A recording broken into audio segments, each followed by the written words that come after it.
जय महाकाल। आप सभी का एग्जामिन यूट्यूब चैनल पर स्वागत है। चलिए शुरू करते हैं अपनी एससीओ लेटर की सीरीज को।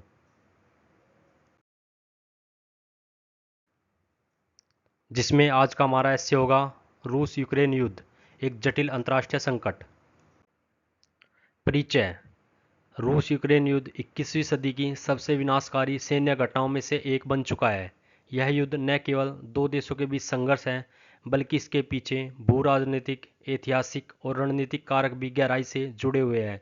इस युद्ध ने अंतर्राष्ट्रीय कानून, वैश्विक शांति सुरक्षा परिषद की भूमिका, ऊर्जा आपूर्ति, वैश्विक खाद्यान्न सुरक्षा और सामरिक संतुलन जैसे अनेक विषयों को प्रभावित किया है। इस युद्ध की शुरुआत 24 फरवरी 2022 को रूस द्वारा यूक्रेन पर किए गए सैन्य आक्रमण से हुई, लेकिन इसके बीज कई वर्षों पहले बोए जा चुके थे। आज 2 वर्ष बाद भी यह संघर्ष पूरी तरह थमा नहीं है और इसका प्रभाव लगातार विश्व स्तर पर महसूस किया जा रहा है। इतिहास और पृष्ठभूमि। रूस और यूक्रेन दोनों ही पूर्व सोवियत संघ का हिस्सा रहे हैं। 1991 में सोवियत संघ के विघटन के बाद यूक्रेन एक स्वतंत्र राष्ट्र बन गया था। रूस ने हमेशा यूक्रेन को अपने प्रभाव क्षेत्र में माना है, लेकिन यूक्रेन ने धीरे धीरे पश्चिमी देशों, विशेषकर यूरोपीय संघ और नाटो के करीब जाना शुरू किया। प्रमुख घटनाएं। 2004-05 में ऑरेंज क्रांति, यूक्रेन में जन आंदोलन हुआ जो लोकतंत्र और यूरोपीय मूल्यों के समर्थन में था। 2014 में क्रीमिया पर रूस का कब्जा, रूस ने यूक्रेन के क्रीमिया क्षेत्र को अपने नियंत्रण में ले लिया, जिससे अंतर्राष्ट्रीय समुदाय अवैध मानता है। डोनबास विद्रोह, डोनेस्क और लुहांस्क क्षेत्र में रूस समर्थक अलगाववादियों ने हथियार उठा लिए और अस्थिरता फैली। इन घटनाओं ने यूक्रेन को रूस से दूर और पश्चिमी देशों की ओर झुका दिया, जिससे संघर्ष की नींव तैयार हो गई। युद्ध के कारण। नाटो विस्तार का विरोध। रूस को आशंका है कि यूक्रेन यदि नाटो में शामिल हो गया तो पश्चिमी सैन्य शक्तियां अपनी सीमाओं तक पहुंच जाएगी। यह रूस के लिए रणनीतिक खतरा है। राष्ट्रीय सुरक्षा और प्रभुत्व की भावना। रूस अपने पड़ोसी क्षेत्रों में अमेरिका या नाटो का प्रभाव नहीं देखना चाहता। यह यूक्रेन को बफर जोन मानता है। ऐतिहासिक दावा और सांस्कृतिक संबंध। रूस का मानना है कि यूक्रेन उसका ऐतिहासिक हिस्सा है और वहाँ रूसी भाषी आबादी की सुरक्षा करना उसकी जिम्मेदारी है। यूक्रेन का पश्चिमी झुकाव। यूक्रेन की सरकारें यूरोपीय संघ और नाटो में शामिल होने की इच्छा जताती है, जो रूस को अस्वीकार्य है। युद्ध की प्रमुख घटनाएं। 24 फरवरी 2022 रूस ने यूक्रेन पर तीनों दिशाओं से हमला किया। कीव पर दबाव, राजधानी कीव पर कब्जा करने की कोशिश की गई, लेकिन यूक्रेनी सेना ने मजबूती से विरोध किया। खार्किव, मारियुपोल और बाखमुत में लड़ाई। ये शहर युद्ध के केंद्र बन गए, जहां बड़े पैमाने पर विनाश हुआ। नाटो और अमेरिका की प्रतिक्रिया। रूस के खिलाफ आर्थिक प्रतिबंध लगाए गए, जबकि यूक्रेन को हथियार, आर्थिक सहायता और खुफिया जानकारी दी गई। वैश्विक प्रभाव। ऊर्जा संकट। रूस विश्व का प्रमुख गैस और तेल आपूर्ति कारक है। युद्ध के चलते यूरोप में ऊर्जा आपूर्ति प्रभावित हुई। जर्मनी, फ्रांस जैसे देशों को वैकल्पिक स्रोत खोजने पड़े। खाद्यान्न संकट।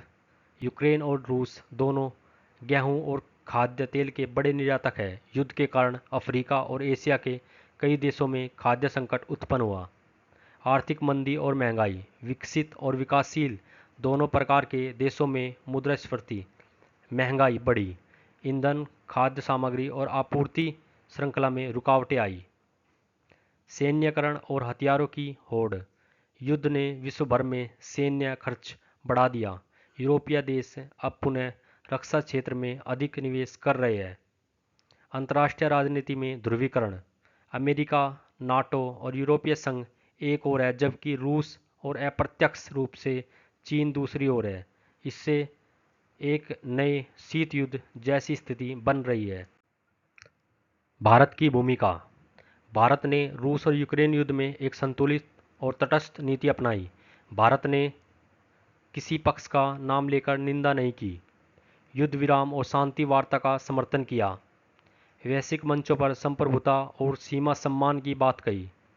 रूस से ऊर्जा खरीद जारी रखी और अपने हितों की रक्षा की। भारत की कूटनीति को रणनीतिक संतुलन के रूप में देखा गया, जिसे विश्व में सराहा भी गया और आलोचना भी हुई। समस्या की जटिलताएं। यह युद्ध केवल सीमा या क्षेत्रीय विवाद नहीं है, बल्कि यह वैचारिक संघर्ष भी है।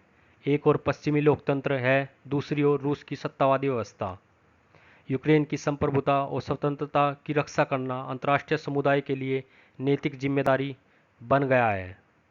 वहीं रूस की सुरक्षा चिंताओं को भी पूरी तरह नकारा नहीं जा सकता।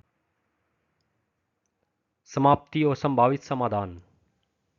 अब तक हजारों लोगों की जान जा चुकी है, लाखों विस्थापित हुए हैं और यूक्रेन का बुनियादी ढांचा बुरी तरह नष्ट हो चुका है।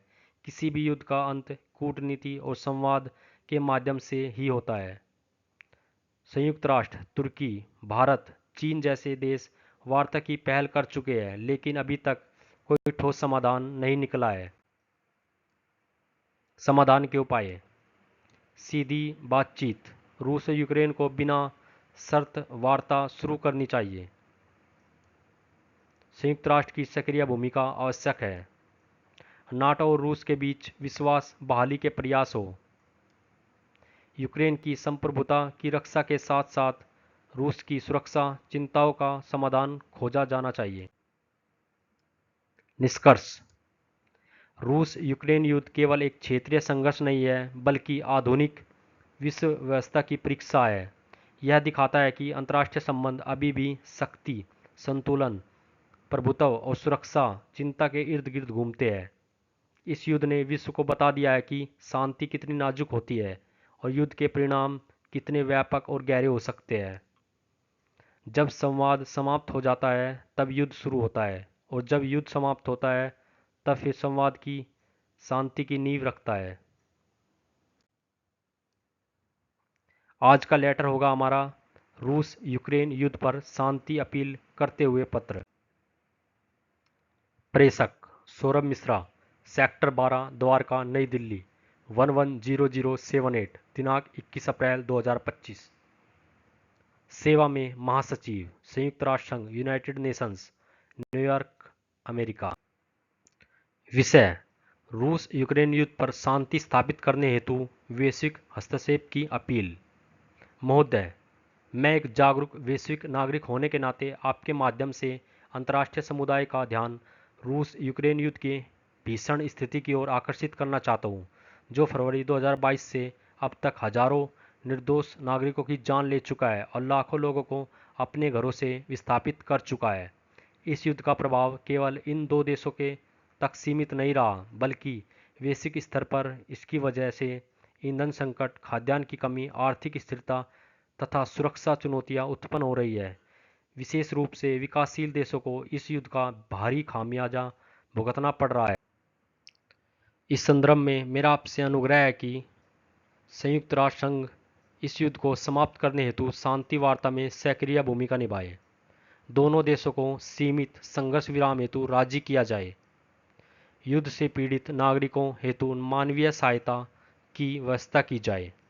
अंतर्राष्ट्रीय समुदाय को एकजुट होकर राजनयिक प्रयासों के माध्यम से स्थायी समाधान हेतु आगे आना चाहिए। वैश्विक शक्तियां युद्ध को बढ़ावा देने की बजाय मध्यस्थता और संवाद को प्राथमिकता दें।